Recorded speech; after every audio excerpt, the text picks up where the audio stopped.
niya, asan ba yung chairman natin dito? Anong time ata yun? Wala. Nang natira si, natira si Vice Chair Erwin Tulfo. Ayun nga. So wala pa malinaw. Wala pa. Ewan ko lamang, bakit mahaba magiging pagdinig bukas, pero may pahaging na rin na narinig ko si SP Soto. Posible na maging last na bukas sa hearing. Last na rin? Baka daw. Ha? Ganon? Papauwi si Zaldi eh. Pero hindi niya mapapauwi. I was saying like maybe I just need to take a command responsibility kasi it happened. Though it happened in the 19th Congress.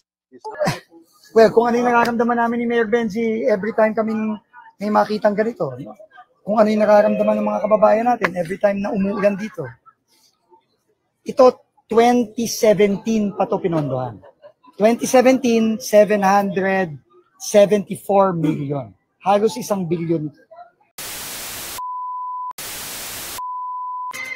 Yes. Good morning mga kasama. Nandito na naman si Kuya Goods nagbabalik. At syempre kung di ka pa nakasubscribe sa ating channel, pa-subscribe na lang po at hit mo na rin yung bell para lagi kang updated sa ating mga video. Ito na. Mukhang tamimi ang mama. Ano? AST ang bata. AST ang bakla. AST ang mama. Natahimik ang mama. Bakit? Bakit natatahimik? Kasi ganito nangyari. Katatapos lang ng session. Lumapit ito si Kiko. Barsaga, lumapit dito kay Drosan. At sinabi, kamusta na ang tsuhi mo may kaso? wala hong sagot na. Parang patay mali siya itong si mama. At ito naman to the rescue, si Garid. Si Garid. Wag naman daw ganyan. Samantalang nung nagsiselfie kayo, tuwan-tuwa ka Garid ngayon parang to the rescue ka. Ano yan? Sipsipan ba yan? O palakasan? Wag ganon ha. Sagutin nyo kung ano yung mga tinatanong sa inyo. Nako, namataan ho sa bound to Dubai. From Spain to Dubai. Namataan si Saldico. Aba. Sabi may sakit. Magpapacheck up. Ibang usapan na ito Bakit ganon? At ang banat nito bakit hindi nyo maipatawag? Sumagot ito si Locson. Bakit hindi mapatawag? Mamaya abangan nyo. Ang sagot naman doon, kayo nga nababali ang kayang baliin ng batas. Bakit hindi nyo kaya ipatawag si Ko? Yan ang tanong ng ating kababayan. Pero bago natin simulan natin talakayan, ito na. Pasok na natin. Like at share mo. All good sa tayo dyan. Pasok! Hihimutok sa galit si Representative Janet Garin nang lapitan kasi ni Congressman Kiko Barzaga si Sandro Marcos. Magtatanong lang naman sana itong si Congressman Kiko Barzaga patungkol sa tito ni Sandro Marcos na si Martin Romualdez. Bakit naman nga tila overprotective si Deng Vaxia Queen Janet Garin? Kamusta na yung kaso ni Tito Romualdez mo? Yun lang. Ito ang diretsahang tanong ni Cavite 4th District Representative Kiko Barzaga kay Ilocos Norte Representative Sandro Marcos sa gitna ng kanyang Facebook Live sa plenaryo. Hindi sumagot si Sandro at agad namang pumagitna si Iloilo Representative Janet Garin at itinulak ang cellphone. To the rescue, ang babae. Di ba? Isipin nyo. Ganun ba? Wait lang ganun ba? Simplehan lang natin Di ba nung nakaraan magkasama kayo habang nagsiselfie kayo, tuwan-tuwa ka? Ngayon parang andyan lang yung ano ba ang tawag nila dyan? Leader, leader. Ano leader, no? Ano ba? House leader ba yan? Tawag dyan? Sa kanya? Ano nangyari? Tapos tinapik pa ngayon yung cellphone. Ay, hindi nyo kaya si Barsaga. Meow, meow, meow, meow. Meow, meow, meow, meow, meow. Hindi nila kaya si Barsaga. Di ba? Simple lang pero rock, di ba? Ikaw ba naman Diba? Gusto ko makita naman, ito naman si Garin. Ang birahin nito ni Kiko. Iko, challenge accepted na ba? Next naman na target, kasi ano na eh, binira mo na to si, ito so leader.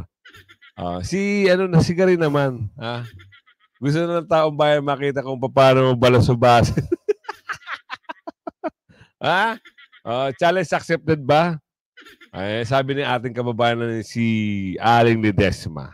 Challenge accepted mo na yan. Tuloy. Kiko Barzaga upang awatin ito. Sabay-sabi ng, huwag ganyan boss. Sa pagkapikon ni Sandro Marcos at Janet Garin, ito ang naging reaksyon ni Kiko Barzaga.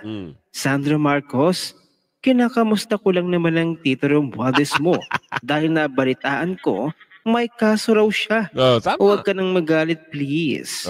At sa pag-video ni Kiko Barzaga, sabi ni Aling Ledesma, wait ka lang, pag upo ni BP Sara, next ka na. Iimbestigahan ka daw. Naku, hintayin natin yung sabi ni Aling Ledesma na ito na raw yung wait, there's more. Zaga sa plenaryo, agad-agad dumipensa si Janet Garin.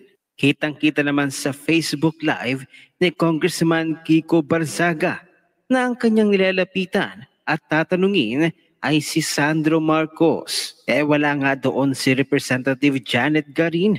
Nang nakatutok na ang cellphone ni Kiko Barzaga sa mukha ni Sandro Marcos, bigla na lang sumingit itong si Janet Garin. Na halatang halata mong...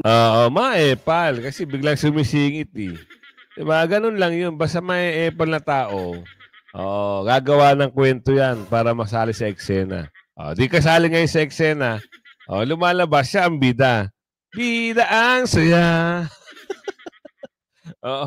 Tuloy. Napaka-protective sa kanyang among si Sandro Marcos. At pinapalabas pa ni Janet Garin na may pinapoke daw ni Congressman Kiko Barzaga ang kanyang telepono sa mukha ni Janet Garin. Kung wala namang ganun. Masyado lang kayong maip. Maip. Alam niyo maip.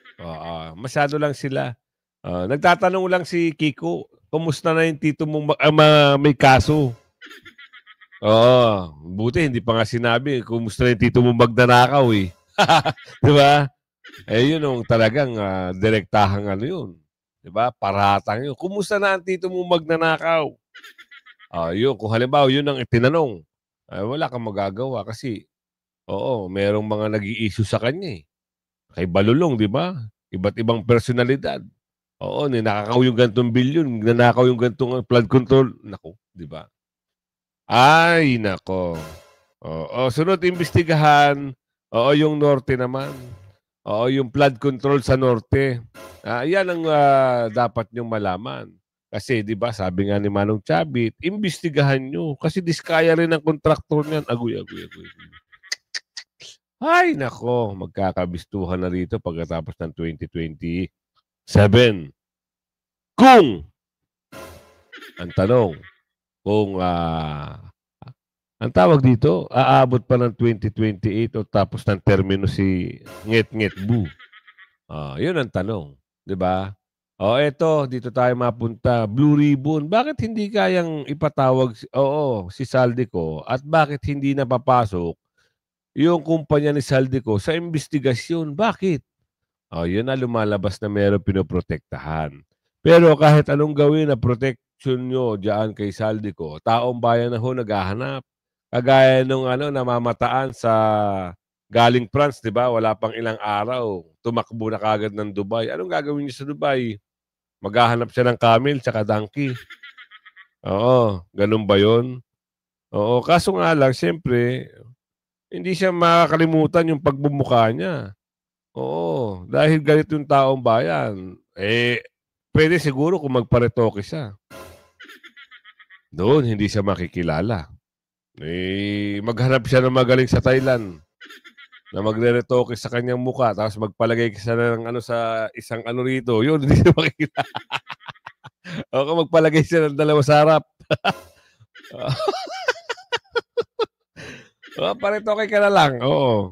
Para hindi ka makilala at wala na maghahanap sa'yo. Di ba? Tapos magpalagay ka ng buntot. Oo. Sigurado, hindi ka makikilala. Wala na mga habol sa'yo. Di ba? Tapos, pag medyo gusto mo pang hindi ka talagang makilala, dalawang sungay ipalagay mo. Yun. Ligtas ka ngayon sa mga kaso mo. Oo, wala ka na eh. Hindi ka na makilala eh. Sino pa sa'yo na iba yung itsura mo, may buntot ka, meron kang dalawang hindi ka na pag-aaksaya ng panahon. Di ba? Eto tayo. Punta tayo dito. Blue Ribbon, bakit di kinwestiyon ang Sunwest? Oo nga naman, yung kumpanya ni Ko. Bakit? Yan ang katanungan. Bakit? Pasok. Di ba? Pakinggan natin. Sige nga. Oo, na matagal na rin natin ipinagtataka. Ano ba yun? Ito po. Senador. Yun nga yung hinahanap natin, yung mga proponents. Ito, sinabi na ni Bryce, si Saldico, isa sa promoter. Sinabi rin ng Diskaya, lumabas din ng mga pangalan, 17 congressmen. Nabanggit din si Saldico doon at si Speaker Martin Romualdez. Di umano, sinabit nung dalawa sa kanilang sinabi. Tama? Yes, Mr. Sa Chair. isang araw, pumunta rito si si Representative Toby Chanco, isinegaw niya rin ang pangalan ng Saldico at nag-produce yan ng resibo. Napakahaba ng resibo. 2 probinsya lang, makikita mo yung pangalan ni Saldico. Halos pangalan niyang nakalagay doon na proponent, 13.8 billion pesos. Kita nyo? Magtataka ka dito, yung kanyang kumpanya na Sunwest, wala man lang dito para umpisahan nating tanungin. Di ba kayo nagtataka kung bakit gano'n? Di ko sinasabi na hindi natin tanungin kung sino-sino. Meron dyan na, anong pangalan mo? Sims ka ba? Merong Diskaya, meron kung sino-sino. Pero yung pinaka-promotor, yung Sunwest, na binabanggit ng lahat na, di ba natin siya tatanungin? So, yun nga naman. Di ba? Yun yung mga issue eh. Yun yung mga malalaking isda eh. Napupunta lang sa dilis at sapsap. May pagtatakip. Kaya pala gusto nila palitan kagad si Senador Marcoleta na chairman ng Blue Ribbon. Wala pang ilang linggo eh. Oras pa lang, tama ba? Oras, halimbawa. Hindi, days na rin. 'Di ba? Ganun sila ka frustrated para pagtakpan ng issue kaso hindi na matatakpan. Oo, yung isa pilit nilang pinagtatakpan pero pumapasok pa rin sa eksena. Dahil yung pa rin nakatumbok sa kanya dahil pag ito si Ko ay bumaligtad at nagsabi ng totoo at tinuro ang kanilang boss, sigurado, ang tao ay sobrang madidismaya. Di ba? Tsaka isama nyo sa usapin, sa hearing nyo. Bakit hindi kaya? Mga senador kayo. No. Ibig sabihin, tuta kayo ng mga hila-hila rin kayo. May tali rin kayo sa leeg. Sa bagay, si Tuta nga eh. Tuta Sin eh. Di ba? Pinanigan niya yung halata. Huwag kayong masyadong halata. Tuloy. Pintataka na yung Sandante. Tinanong pa kanya, asan ba yung chairman natin dito? Anong time ata yun? Wala. Nang natira si Erwin. Vice Chair Erwin Tulfo. Ayun nga. Oo. So wala pa malinaw. Wala pa. Ewan ko lamang, bagay mahaba ang magiging pagdinig bukas. Pero may pahaging na rin na narinig ko si SP Soto. Posible na maging last na bukas sa hearing. Last na rin? Baka daw. Ganon? Sa kamera, hindi na inimbestigahan. Hahayaan na rin daw ang ICI. Tapos dito sa Senado, last na raw. Ibig sabihin, walang mapapanagot. Lahat kwentuhan na lang, lahat kumari lang. Ganun ba yun? Mapapamura ka talaga, mga kasama. Mapapamura ka talaga. Kahit hindi ka nagmumura, mapapamura ka na. Last na raw. Kita yun, sabi rito, Ibig sabihin, meron lang silang tinarget na tao. Talagang... 1 or 2 hearings na lang. Ganun ba? Oo. Parang pare-pareho na sila ng tono ngayon ng kanta ng House of Representatives. Sa House of Representatives, sama ka. Oo. Mukhang nagkatotoo yung natin, Son, yung sa pantahan natin. Oo. Na kapag ka nabuo na yung ICC, ICC ba tawag doon? ICI. ICI. Oo. ICC pala kay Duterte pala. Ay baka mag-giveaway na ang mga malalaking investigasyon na sinasagawa sa ating bansa, may kinalaman dito sa flood control anomaly. Parang doon ang direction eh. Ipaparinig ba nila yan sa taong bayan o hindi? Kasi ngayon Ay, mukhang nag-hearing sila, hindi naman napapanood eh. o kayo na, maraming inibitahan. Senator Cheese, Senator Joel, marami parang closed door hearing ata ang ginagawa nila. Baka maraming mag-ano dyan. Oho. Parang, aywan ko kasi wala ata silang planong Ibukas. o live din ito sa social media. Kasi nga, hindi mo rin mapigil. Aywan ko, in fairness na baka iniisip din nila doon sa comment. Bakit pwede siguro nilang i-disable na lang yung comment. Kasi ang daming sa comment. Minsan nahahati natin. Para ka ba nanonood ng ang tag doon, pelikula na merong ano tag doon? Subtitle. Subtitle. Yeah. Nahahati yung attention mo, babasa yung subtitle o yung ginagawang action eh. Hindi ko alam. Ano ang magiging nila yan? Magiging disposition. Pero ako dyan, kung transparency ang pag-uusapan. Tama ka din. Kasi ito ay isyong pampubliko eh. Nasimulan Hindi naman ito karaniwang kaso na iniimbestigahan natin. Tama. Siyempre, hindi mo mayaalis sa mga Pilipino na maghinala kapag hindi nila napapanood. Lalo pa ipahihinto na raw yung sa Congress. Ito wala na. Bulag na ang taong bayan dyan. Yun ang sinasabi. Nangyari na yan noon, nung panahon ng blackout media. Parang ganyan din ang nangyayari ngayon. Kasi hindi na nila pinapalabas eh. Oo. Ibig sabihin, wala na rin karapatang itong mga media mag-cover at ihayag. Ibig sabihin, wala na. Hawak na rin sila. Sa bagay, sino ba may-ari niyan? Yan ang tanong. Dito tayo. Dito kayo matatawa. Di ba kaya nga nilang bumali ng batas? Nagsalita yung isa eh. Yung Amerikano, tapos hindi nila kaya ipatawag si Saldico. Pasok. Ipapatawag din ba? May interparliamentary courtesy. He's still a congressman. And mayroon Interparliamentary. Samantalang isa, yabang-yabang, ang sabi, kung nasa nakararami naman bakit hindi natin baliin ng... Bigla naman kaming nahihiya na kami sa inyo. Sir, boss, amo manager.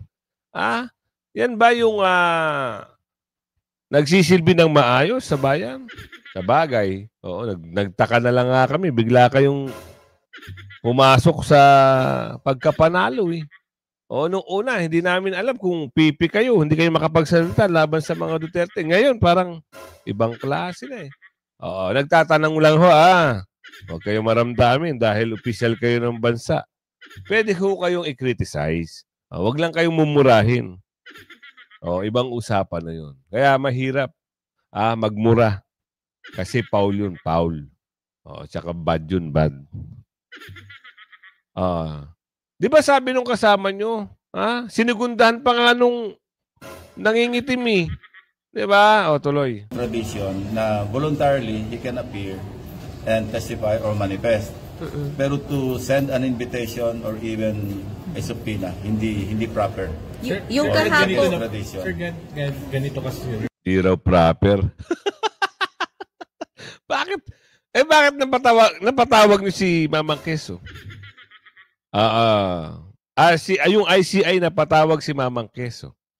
At bakit noon dati nagkakaroon ng hearing, yung mga malalaking isda na nasasangkot, ang bilis nyo ipatawag. Yung sa kamera nga, napatawag nga si Tatay Digong. Diba? Sa bagay, madali lang mag-alibay na lang tayo. Parliamentary no. Also yung allegation against kanya. Well, regardless, kasi yan ang tradition dinatnan na namin yan dito. Nangyari yan before I think sa drugs issue na ako yung chairman ng public order. Nag-request si then Congressman Veloso kasi his name was mentioned. So pinagbigyan. Wag na natin panoorin yan. Kasi sumatotal niyan, hindi nila kayang ipatawag. Bakit? Baka siguro sabi ni Aling ni Desma, yung bilyon-bilyon pera ni ko, yung makakapal na pera ay nakatakip na sa mga mata. Di umano. Wait lang Lagi na lang nagkakaroon ng error yung ating monitor. Ano ba yan? Huwag ganun. Oo. Bound to Dubai. Oh, yan ang nakita at namataan ayon sa balita. Nako, from Spain. From US to Spain, all the way to Dubai. Saan naman kaya ang next destination? Ha? Sa bagay. Ano kaya to? Commercial flight o sariling flight? Ay, sariling airplane. At saka meron pa nag-post mga kasama. Nakita raw na nagsha-shopping. Wow. Yayamanin talaga, no? Ay, nako, talaga naman ang life. Kailan kaya makakabalik ito sa Pilipinas? Totoo kaya makakabalik pa siya sa Pilipinas? O talagang o talagang tago-tago na lang siya? O kasi pag nawala na yung investigasyon mga kasama, gaya sa sinabi sa ganang mamamayan ni Kuya Janet at Kuya Gelson, kung yan ho ay hindi na gagawin ang investigasyon sa Kamara at sa Senado, wala na ho. Tapos na ang kaso. Oo, hindi na uungkatin yan. Ngayon, maghihintay lang ng konting panahon yan, nakalimutan na ng taong bayan, back to reality na yan. Babalik na sa Pilipinas yan. Simplihan lang natin kung hindi ka bobong tao, ganyan ang gustong gawin ng mga Kamara, tapos na investigasyon. Samantalang nung kay BP Sara, kay Tatay Digong, hanggang matapos ang 19th Congress, nakababad ang investigasyon. Ito, hindi pa nga umuusbong ng pang-4, pang-5. Tapos na. Ay, sa bagay. Oo, pabor sa kanila yan eh. Sila ang sila hot seat sila eh. Pangalan nila eh. Si BP Sara, Tatay Digong, ayun, hanggang ngayon nando sa dahig. Saklap, di ba? Ibalita natin ito, para alam nyo kung nasa na ito si Ko. Where in the world is Saldi Ko? Matapos magpaalam para magpagamot umano sa Amerika, sa Spain daw ang bagong destinasyon ng kongresista. Handa raw si Ko na sagutin ang pagkakasangkot sa kanya sa flood control scandal. Ang tanong, uuwi naman kaya siya? Yan ang agenda report ni Mavic Trinidad ng Abante. 4 na araw na lang mula ngayon ang natitirang palugit para bumalik ng bansa si Ako Bicol Party List Representative Saldi Ko. 10 araw ang binigay ni House Speaker Boy J.D. kay Congressman Ko para umuwi at sagutin ang pagkakadawit niya sa flood control scandal. Pero tila wala raw intensyong umuwi pa si Ko. Kahit ang ilang kongresista naniniwalang hindi na siya babalik dahil sa kung saan-saan na raw siya nagpapalipat-lipat ng lugar. Sa eksklusibong panayam ng Abante Radio, sinabi ni House Deputy Speaker Janet Garin na kahit si dating House Speaker Martin Romualdez, hindi raw nakumbinsing mapauwi si Ko. Kaya dahil dito, nagpasya raw si Romualdez na mag-resign bilang House Speaker.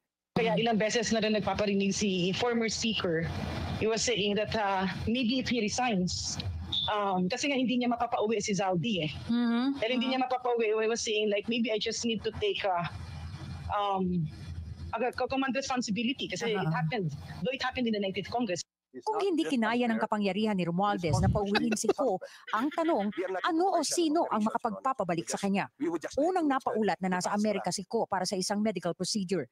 Pero base sa flight records na eksklusibong nakalap ng politico.com.ph, 8:05 ng umaga kanina umalis ng Dubai si Ko patungong Madrid, Spain. From Dubai to Spain. Di ba nung nakaraan France? Tama ba? Parang ano to Oo, September 24, kailan to? Kahapon. Kahapon Kahapon, departure sa Dubai, pupunta ng Madrid, Spain. Daming pera talaga. Hindi mauubos ang pera niyan. Kahit pailan-ilang flight niyan, 100 flight sa isang buwan. Kayang-kaya. Ang kanyang pagdating doon ng 7:20 ng gabi, oras sa Pilipinas. Nakakuha din ng kopya ang politiko ng visit pass ni Ko mula sa Singapore Immigration at Checkpoint Authority na magpapatunay ng kanyang pagpasok sa bansa. Sa mga dokumento, inisyuhan si Ko ng Singapore ng 30 araw na visit pass noong September 16. Wala talaga. Cross-country ng cross-country, mga kasama. Oo. Ibang klase, no? Dito pa lang makikita mo na hindi interesado ang mama na bumalik. Kasi Singapore, Dubai, France, US, Ngayon, pupunta ng Spain. Kaya nga sabi ko nga sa inyo, ang Europe, malawak. Maraming nasasakop na na iba't ibang bansa na part ng ng Europe. So madali lang siyang maka-jump, maka-cross. O kaya halimbawa, nasa France siya, punta siya ng Germany, mabilis lang. Kasi Schengen visa eh. Ang pagkakaalam natin, sabi sa atin ng ating mga subscribers, 27 countries ang nasasakop ng Schengen visa. Sana all. Oo. Sa bagay, kaya naman yung expenses niya, kaya kasi siyempre hindi mauubos yung bilyon. Kahit ilang taon pa yan. At saka may kumpanya, may pumapasok na pera. So, pero hindi siya makakapagtago eh. Pilipino na, kita niyo yung mga Pilipino na nakakuha, nakakapture sa kanya. Paano kung makita siya doon sa France, nagagala-gala? Tapos, kung hindi siya umuwi, binigyan siya 10 araw, meron na siyang 4 na araw. Tapos, bigyan siya ng subpena. O mga Pilipino rin magpapahuli sa kanya. Kaya nga sabi ko nga sa inyo, makakalusot lang to si Ko kung magpaparetoke. Oo, totoo yan. Kung magpaparetoke, makakalusot. At siyempre, magpapabago ng pangalan. Ganun. Kasi kung may pera ka, di ba? Meron nga yun na imbestigahan nung dati sa 19 Congress, yung babae na resource person daw nila na nagparetoke. Tapos, ang sabi, nategi na raw yun, matagal na panahon. O lumutang, iba na muka. Yun nga lang, nahuli pa rin. Nakasuhan pa din. Yun lang, ha? Kaya, tuloy. Natatagal ng hanggang October 16. Sa travel records din ni Ko mula sa Customs, Border at Protection ng Amerika, lumalabas na nagtungo si Ko sa New York noong August 26 at umalis noong September 13. Naghain na ng reklamo sa House Committee on Ethics si Navotas Representative Toby Tiangco laban kay Ko. Nireklamo siya ng betrayal of public trust dahil sa issue ng umano'y pagsisingit niya ng pondo sa budget at ang umano'y paglabag ni Ko sa ilang House rules bilang dating chairman ng House Committee on Appropriations. Sa mensaheng inilabas ni Ko, sinabi niyang walang katotohanan ang lahat ng mga aligasyon laban sa kanya. Sasagutin daw niya ang lahat ng mga paratang sa tamang panahon at sa tamang lugar.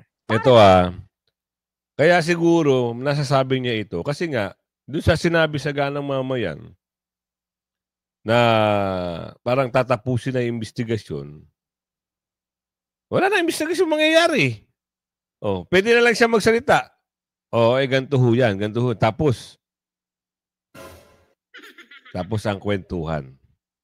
Okay na. Napagtakpan na. Flood control. Naku, eto na. Punta tayo. Back to Manila tayo. Eto na. Naku, Maynila. Kala mo okay kayo ni ni Yorme Isko si Valeriano, iimbestigahan na. Nino, ng ICI, pasok. Sabi ko nga si Yorme, nanalo na, nawala, bumalik, sira pa rin to. And ito, isa to sa pinakamalaking iskandalo ng Maynila. Dalawa yan. Noong una, Lopez. After ng Lopez, Roland Valeriano na hanggang ngayon. Noong nagkaroon ng pumping station, supposed to be flood control, it became flood uncontrolled. Sa kahit na ayusin, assuming na maayos ito, kailangan imbestigahan pa rin namin. Kailangan managot yung dapat managot.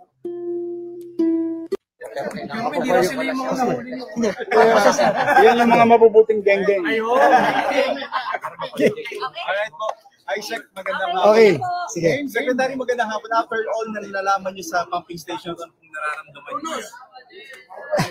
Well, kung ano yung nararamdaman namin ni Mayor Benji every time kaming may makitang ganito. Kung ano yung nararamdaman ng mga kababayan natin every time na umuulan dito. Ito, 2017 pa ito pinondohan. 2017, 774 million. Halos 1 billion. 2018, sinimulan yung proyekto. Natapos ng 2020. Nagbayad ng 2020 in full. Fully paid ito. Pero since 2020, hanggang ngayon, never gumana ito. Kita nyo na. Paano hindi magbabaha ang Maynila? Tapos sasabihin ang pangalan nun, dahil daw sa Dolomite, nagbaha ang Maynila.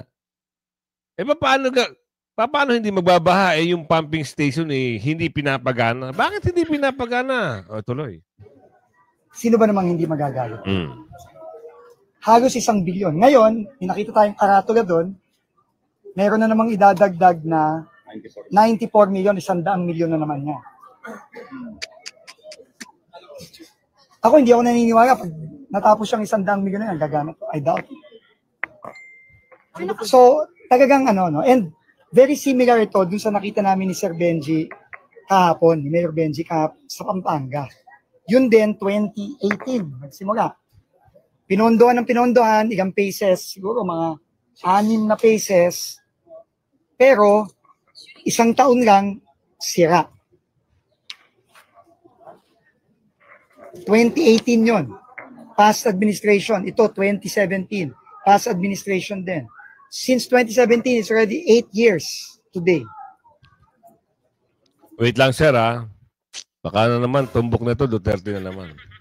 Past administration. Pero, pinondohan. Sa inyo na rin ang galing Binayaran ng past administration. Ang problema, sino yung mga hindi nagpagana?